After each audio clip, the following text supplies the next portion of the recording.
Hello to everyone out there. Welcome back to The Well-Oiled Mind. Our video today is part 1 of a 5-part series entitled Bringers of Destiny, rating 5 of Rome's top generals. Today we'll start with the general who ended up in 5th place on our list. Rome was undeniably one of the world's greatest states by almost any traditional metric one might choose. Whether we are examining simple longevity, culture, legal legacy, architecture, etc., Rome easily competes with all the greats of the ancient world. So, the question is, how did they achieve so much? Well, one way was through warfare. You've arrived at chapter 1 of a 5-part series. In this collection, we're going to compare and contrast some of the most famous and successful generals, and using a series of metrics, see which of the 5 comes out on top. First, let's clarify what we mean when we say Rome. Then we'll discuss how we selected our crew of generals, and lastly, we'll review our scoring methodology. When we speak of Rome in the context of this video, we mean Rome from her inception in 753 BC to her fall in 476 AD. This means that we looked at officers who served in the Republican and Imperial eras, but not those of the later Byzantine Empire. Selection criteria. So the next question you probably have is, how did you choose these 5 generals in particular? Obviously, that's a great question.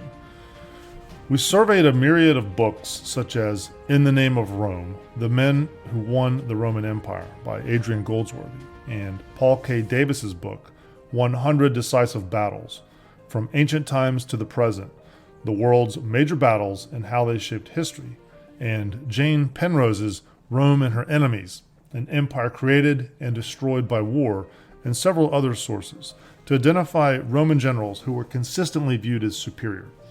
We found these 5 to be recurrent among scholars and military historians. Evaluation criteria, racking and stacking the brass. So, how does one measure the worth of a Roman general? Well, we developed 7 criteria. These criteria are based on a general knowledge and study of military operations and history.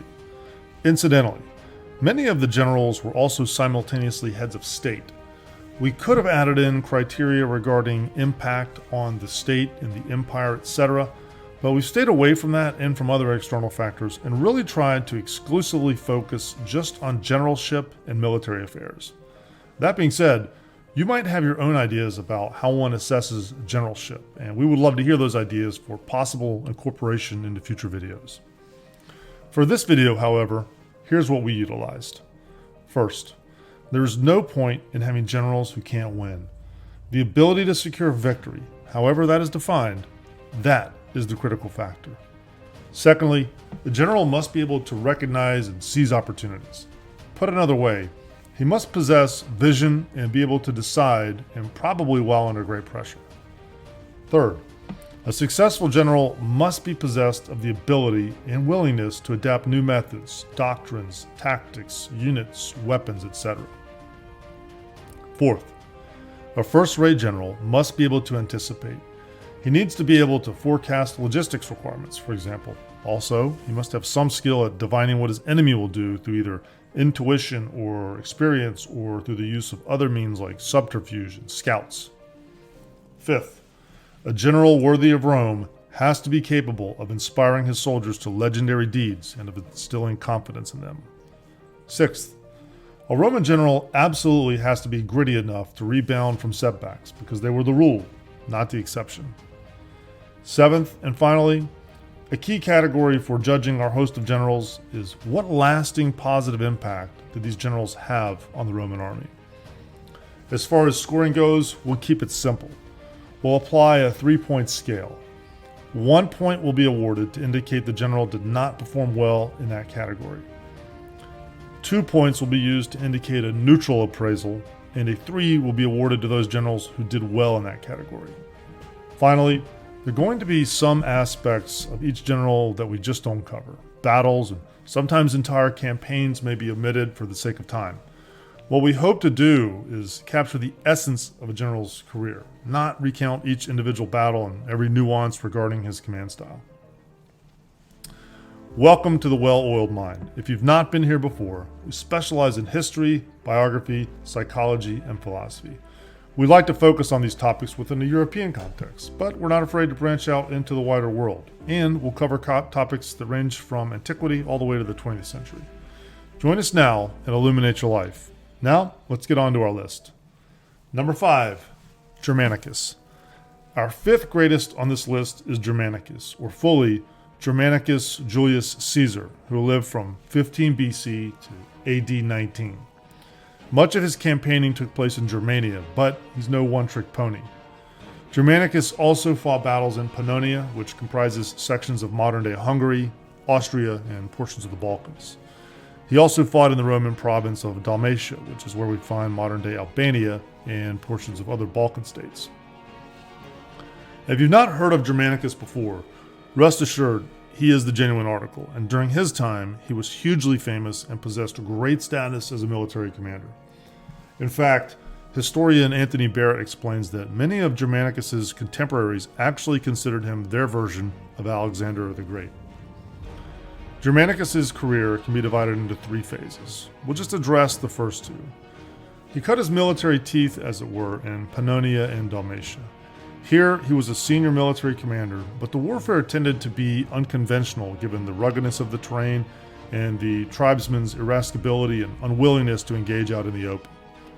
Germanicus learned to parse large forces into smaller ones to cover greater distances and more complex terrain, as well as prosecute punitive scorched earth type campaigns.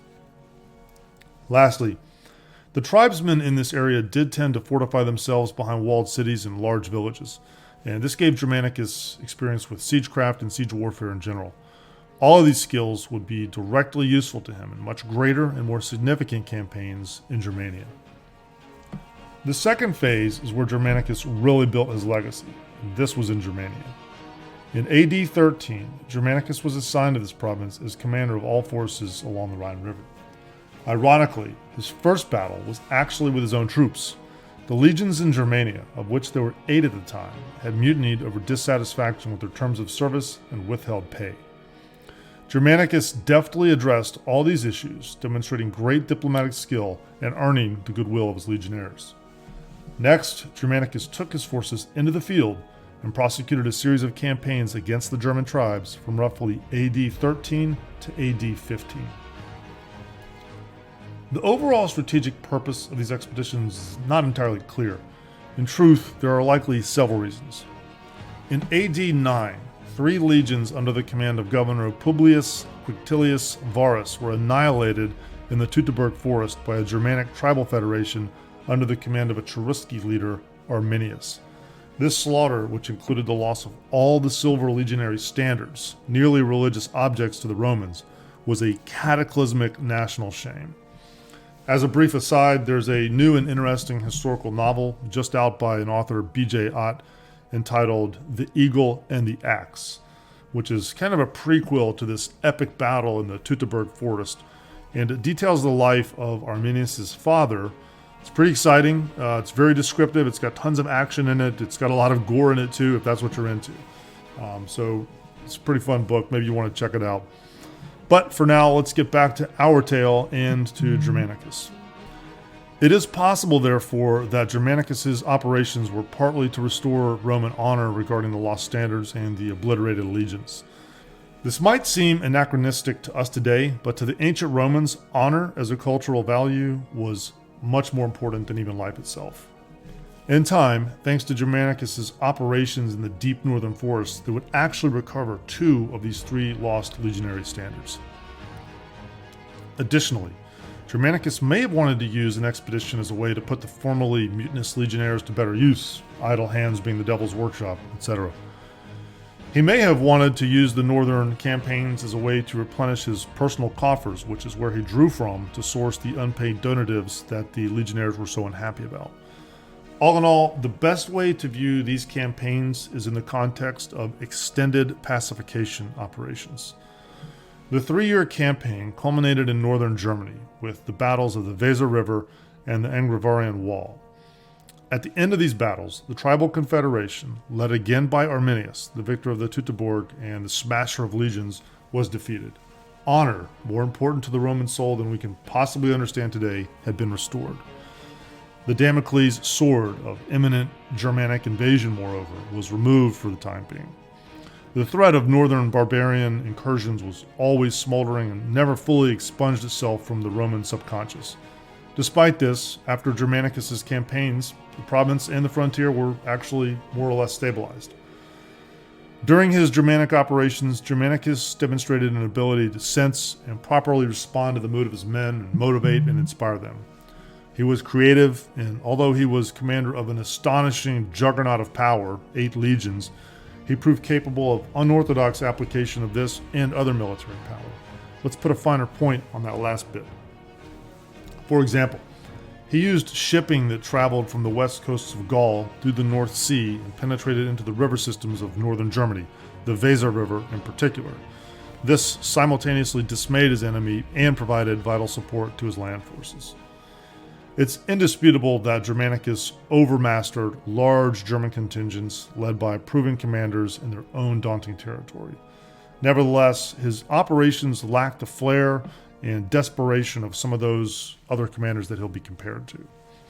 The conditions of his operations have a sense of certainty and continuity that we just don't feel when reading Caesar and some of the others. When analyzing his campaigns, we see a commander who fell in on a more mature theater with a substantial logistics network and possessed massive and experienced forces. Approximately 1/3 of the entire Roman army was under his command in Germania. Let's now go look at the scoring. As a commander, he clearly achieved victory in a consistent manner, so we gave him a 3 here. We found it difficult to judge whether he had skill at seizing opportunities. This could be no fault of his own, but our sources are less than helpful, so we assigned him a 2 here. The same goes for anticipation and the willingness to adapt. All his campaigns occurred over large distances in both the Balkans and Germania, so we can only assume he was actually adept here, but we'd rather not assume, so we stuck with 2s in each category. Germanicus clearly had a penchant for inspiring his men. The way he adroitly handled the mutinous German legions proves this. Here we give him a resounding 3. He was lucky in that he never suffered any major setbacks, but this made it hard to judge his resilience as a commander, so we gave him a neutral score of 2. Lastly, his enduring impact on the Roman army seems to be slight. It must be noted that Germanicus did die very young. A man like him very likely could have achieved more, but we'll just never know. In contextualizing Germanicus and rating him as a commander, we see someone who in all cases arrived on the scene in the middle of things, as it were. Normally, these situations were not catastrophic, although sometimes not ideal. In some, Germanicus did revive national honor. His campaigns also restored stability to most of the northern regions of the empire. Lastly, and perhaps most unique of all in the group of generals that he'll be compared to, he provides a selfless and sterling model for martial leadership in his own person. In conclusion then, we rate Germanicus 16 out of 21. We hope you have enjoyed this first video in our 5-part series. We'll have the next episode out shortly and show you who we ranked as number 4. For now, let us know what you think about this production and let us know what you think about Germanicus. Is he in fact one of the great Roman generals, or have we possibly overassessed him? What are your thoughts on his military performance? Was he really a Roman Alexander? We'd love for you to share your opinion with the wider community here in the Well-Oiled Mind. That's it for now. Thanks for tuning in, and we hope that if you liked what you saw and heard today, you'll give us a like and subscribe to the channel. Take care, and remember, knowledge is its own reward.